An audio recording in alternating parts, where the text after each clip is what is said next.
Pull.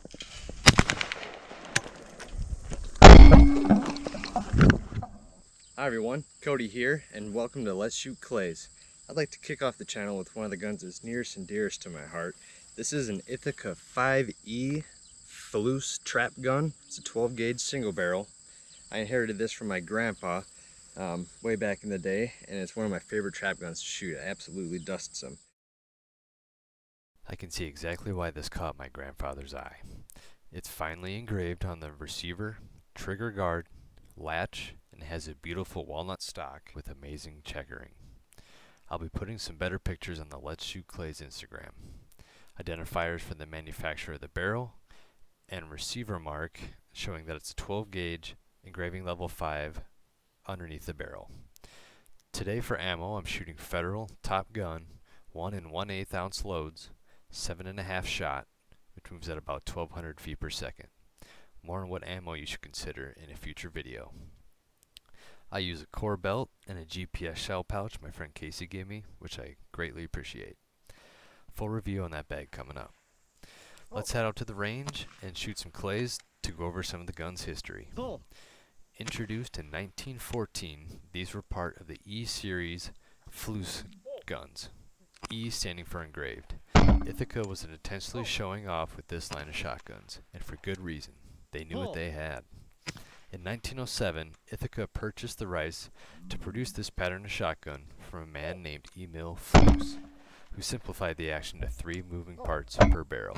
A few tweaks, and the Flues pattern Ithicas became the best-selling shotgun that was made in America, which holds up today. Ithica was dominating the gun market in the early 1900s, driving Remington out of the double-barrel scene, and causing bankruptcies in other gun manufacturers.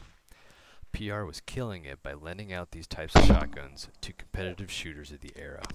Some you may have even heard of. Annie Oakley insisted on using Ithica guns in Buffalo Bill's famous Wild West shows. Ithica Gun Company was established in New York, 1883 by Leroy Smith, Lyman Cornelius, and other partners.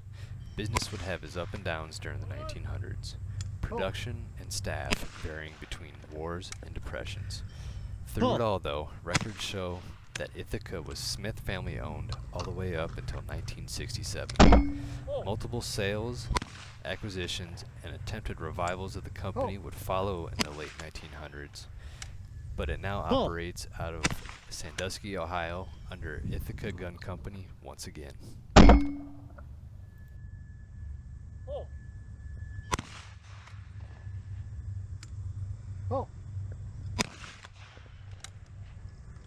Pull.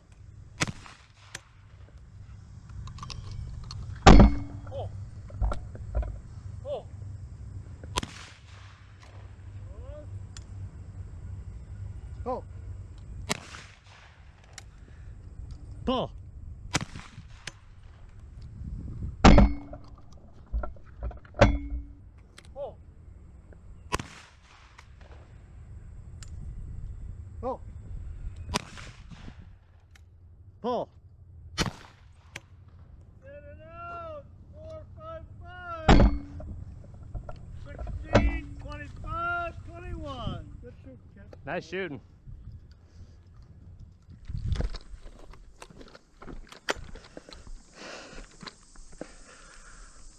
Pull.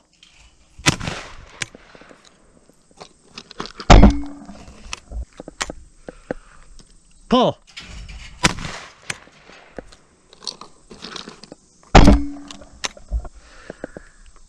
Pull.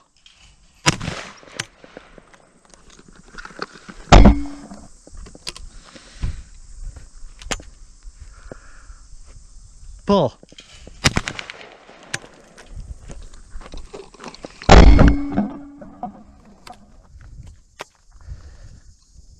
Pull.